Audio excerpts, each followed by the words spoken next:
अब हम लोग चैप्टर 10 का रैपिड रिवीजन कर लेते हैं 10 मिनट के अंदर। चैप्टर 10 है आपका एग्रीकल्चर। थोड़ा सा ध्यान इधर रखना, 10 मिनट में आपको मैं सारी चीजें आपके दिमाग में डाल दूंगा। बोर्ड आपको पूछेगी कि आपको इंपॉर्टेंस बताना है किसका, एग्रीकल्चर का। तो main support of the Indian economic, India की इकोनॉमी को सबसे ज्यादा सपोर्ट कहाँ से मिलता है, एग्रीकल्चर से। 60% की पॉपुलेशन डिपेंड करती है आज भी काम करने के लिए एग्रीकल्चर के ऊपर। Contribute 11% of national income, 17% of GDP and 18% of export. आपको ये चीज समझ में नहीं आ रही होगी, यहाँ पे ध्यान देना। मान लो देश के अंदर 100 लोग हैं तो काम करने के लिए 60 लोग आज भी एग्रीकल्चर के ऊपर डिपेंड करते हैं। मान लो देश के अंदर टोटल 100 प्रोडक्ट है तो उसके अंदर से 22 प्रोडक्ट अकेला एग्रीकल्चर से आता है। मान लो कि हम लोग देश के अंदर से 100 प्रोडक्ट एक्सपोर्ट करते हैं, मतलब बाहर भेजते हैं, तो उसमें से 17 प्रोडक्ट एग्रीकल्चर से आता है। 100 इंसान है तो 60 लोग एग्रीकल्चर के ऊपर काम करते हैं। 100 प्रोडक्ट है तो 22 प्रोडक्ट एग्रीकल्चर से आ रहा है। अगर 100 प्रोडक्ट हम लोग बाहर भेज रहे हैं, एक्सपोर्ट कर रहे हैं, तो 17 प्रोडक्ट एग्रीकल्चर से आता है। तो इतना इंपॉर्टेंट है हमारी इकोनॉमी के लिए एग्रीकल्चर। अब एग्रीकल्चर देश को खाना प्रोवाइड करता है, जॉब प्रोवाइड करता है और रॉ मटेरियल प्रोवाइड करता है। खाना और जॉब का तो आपको समझ में आ गया होगा, रॉ मटेरियल का नहीं समझ में आया होगा। आप लोग चिप्स खा रहे हो तो चिप्स का रॉ मटेरियल क्या है, आलू। तो आलू कहाँ से आया, एग्रीकल्चर से। तो देश के अंदर जो भी रॉ मटेरियल है वो ज्यादातर कहाँ से आता है, एग्रीकल्चर से आता है। अब हम लोग पढ़ने जा रहे हैं टाइप्स ऑफ फार्मिंग के बारे में।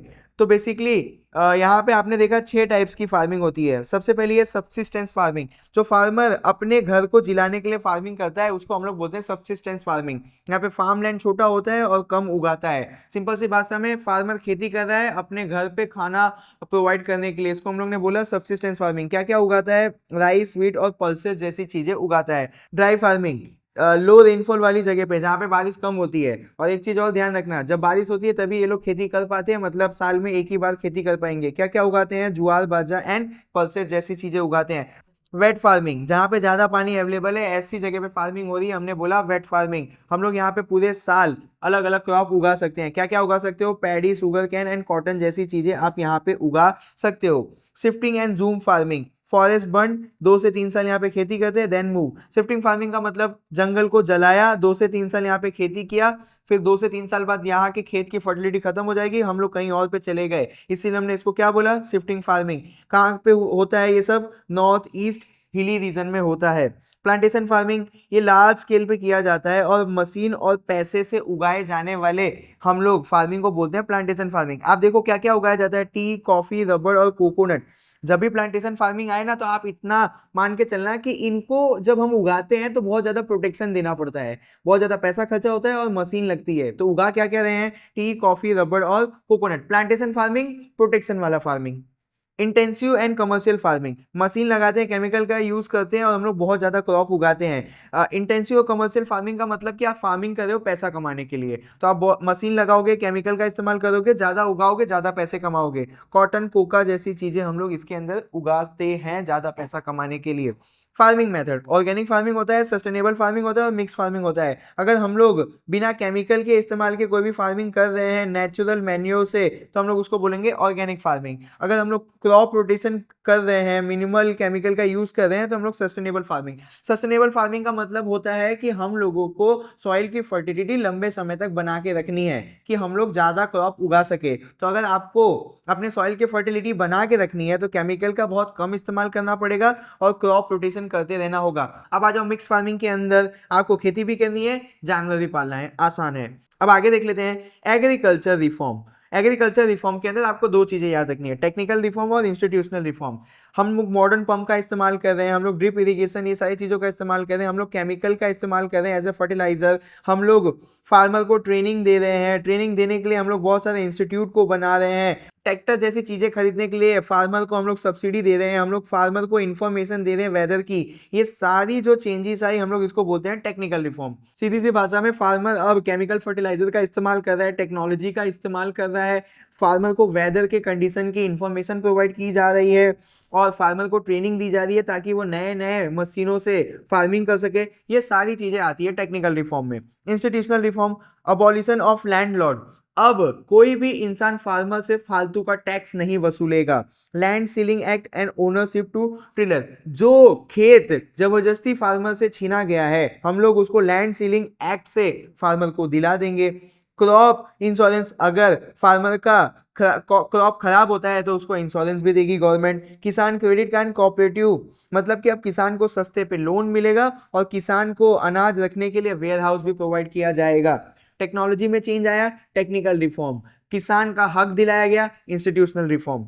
ग्रीन रेवोल्यूशन कब चालू किया गया था? 1960 में। ग्रीन रेवोल्यूशन क्यों चालू किया गया था? ताकि मॉडर्न तरीके से हम लोग खेती कर सके और हम लोग अच्छे अच्छे सीड का इस्तेमाल कर सके। इससे होगा क्या? वीट और राइस जैसी चीजों का बहुत ज्यादा प्रोडक्शन हुआ, बहुत सारे कैश क्रॉप भी हमारे देश में उगने लगे, जिससे हमारे फार्मर को काफी फायदा हुआ। आगे देखेंगे तो इंडिया बिकम सेल्फ सफिशिएंट इन फूड ग्रेन। ग्रीन रेवोल्यूशन की वजह से हमने इतना ज्यादा खाना उगाया कि अब हम लोगों को बाहर देश से खाना मंगाना नहीं पड़ता था। Increase farmers income and storage capacity. Green revolution की वजह से फार्मर की इनकम भी बढ़ गई और हमारे देश की स्टोरेज कैपेसिटी, यानी कि अब हम लोग ज्यादा अनाज उगा सकते हैं और उनको स्टोर भी कर सकते हैं। अब यहाँ पे देखो आपका ये जो आता है कि की क्रॉप्स एंड कंडीशन, यहाँ पे मैंने सारे क्रॉप के नाम लिख दिए हैं, किन किन कंडीशन में वो उगेंगे वो लिख दिया है, और उनको उगने के लिए कौन कौन सी सॉइल चाहिए और कहाँ कहाँ पे उगते हैं। तो ये सारी चीजें लिस्ट ही है, मैं आपको रीड करके बता दूंगा। इससे अच्छा ये है कि आप इसका स्क्रीनशॉट ले लो, एक बार खुद पढ़ो तो दिमाग में चला जाएगा। अब यहाँ पे आपका आ जाता है रवि और खरीफ क्रॉप। तो ये भी ऐसी चीज है कि मेरे को आपको रीड करके बता देनी है।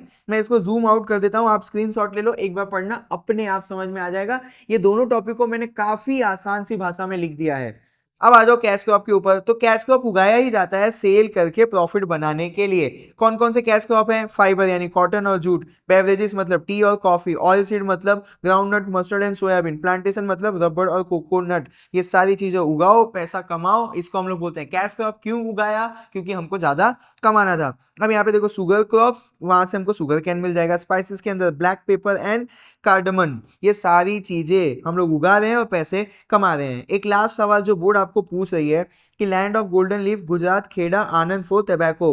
गुजरात के अंदर खेड़ा और आनंद को लैंड ऑफ गोल्डन लीफ क्यों बोला जाता है? तो लैंड ऑफ गोल्डन लीफ इसीलिए बोला जाता है क्योंकि उसका कलर गोल्ड जैसा दिखाई देता है, इसीलिए गुजरात के अंदर खेड़ा और आनंद जगह पे जो तंबाकू उगता है हम लोग उसको बोलते हैं लैंड ऑफ गोल्डन लीफ। हमारे देश में एक पॉलिसी अपनाई गई थी ग्लोबलाइजेशन का, तो उस ग्लोबलाइजेशन की पॉलिसी से एग्रीकल्चर पे क्या इफेक्ट है उसको हम लोग पढ़ने जा रहे हैं। जब हम लोग ग्लोबलाइजेशन का पार्ट हो गए, मतलब हम लोग पूरी दुनिया में अपना सामान बेचने लगे एग्रीकल्चर प्रोडक्ट वाला, तो अब हम लोग लेस इनपुट से ज्यादा चीजें उगा रहे हैं, मतलब कम सामान लगाते हैं, ज्यादा पैसे कमा लेते हैं। Export of cotton, chillies and sesame, cotton, chillies और सीसम का एक्सपोर्ट हम पूरी दुनिया में करने लगे। इंपोर्ट ऑफ फॉरेन फ्रूट्स, बाहर देश के एप्पल्स, मैंगोस हमारे देश में भी मिलने लगे।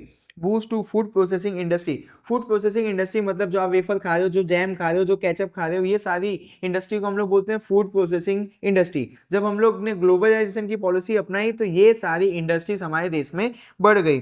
फूड सिक्योरिटी, फूड सिक्योरिटी का मतलब ये नहीं है कि हमको अनाज को सड़ने से बचाना है। फूड सिक्योरिटी का मतलब ये होता है कि हमारे देश में कोई भी इंसान भूखा ना सोए।